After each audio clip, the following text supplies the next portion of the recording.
The dense forest seemed to stretch endlessly, the morning sun filtering through the towering pines and casting long shadows on the soft, uneven ground.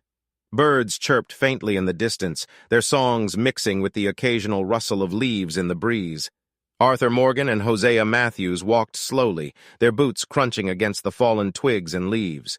You ever think about how we all got here, Hosea? More than I probably should, Arthur. Life has a funny way of throwing folks together, don't it?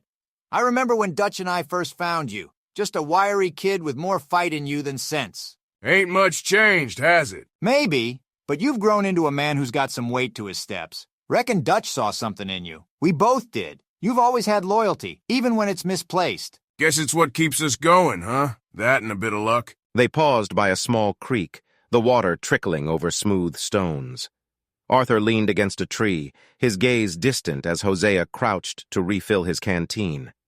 The world seemed calm for once, a rare moment of peace amidst their chaotic lives. What about you, Hosea? What made you stick with Dutch all these years? Oh, I could say it's the camaraderie, the freedom, the ideals we fought for, but truth be told, Arthur, it's family. Sometimes you don't get to pick 'em. Sometimes you just find 'em. Arthur nodded, his expression softening. As Hosea stood and slung his canteen back over his shoulder, Arthur's sharp eyes caught movement through the trees. Hosea, look! He pointed ahead where a deer stood grazing, its ears twitching as it chewed on the lush grass. Its coat glistened in the dappled sunlight, a perfect specimen for their hunt. Hosea's hand went to his rifle instinctively. Keep your voice down, Arthur. We don't want to spook it. You take left. I'll circle right. We get close enough, you take the shot. Hosea nodded, his steps deliberate and silent as he moved left, weaving through the trees. Arthur moved right, crouching low and keeping his movements slow, his eyes never leaving the deer. The forest seemed to hold its breath as they approached. The deer's ears twitched, its head rising briefly to survey the surroundings. Arthur froze, his hand hovering over his revolver. A few tense moments passed before the deer resumed grazing. Arthur gave a subtle nod to Hosea, who raised his rifle, steadying it against a tree trunk.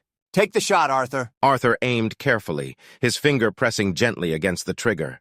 The rifle cracked, the sound echoing through the forest as the deer collapsed to the ground. Good shot, Hosea. Teamwork, my boy, teamwork. The two men approached their kill, Arthur kneeling to inspect the deer while Hosea slung his rifle back over his shoulder.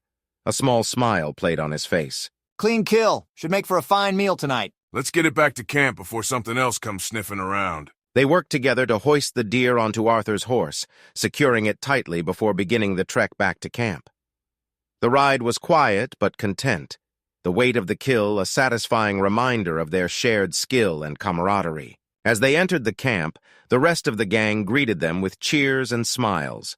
Laughter and the sound of music filled the air as they prepared the evening meal. Around the campfire, plates were passed, stories were told, and for a moment, it felt like nothing could touch them. Now this is what it's all about, folks. Hard work, good company, and a fine meal. As the stars filled the night sky, the gang's energy began to wane. One by one, they bid each other goodnight, retreating to their tents. Arthur lingered by the dying fire, his gaze fixed on the embers as they glowed faintly. Where's it all going? What's next for us? Damn it, Arthur. You ain't got all the answers. He stood, stretching and walking to his tent. The night was still, the distant howl of a wolf the only sound.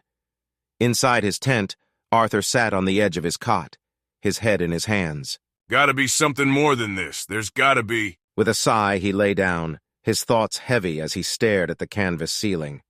The fire outside flickered low and the camp settled into silence, the weight of another day pressing on them all.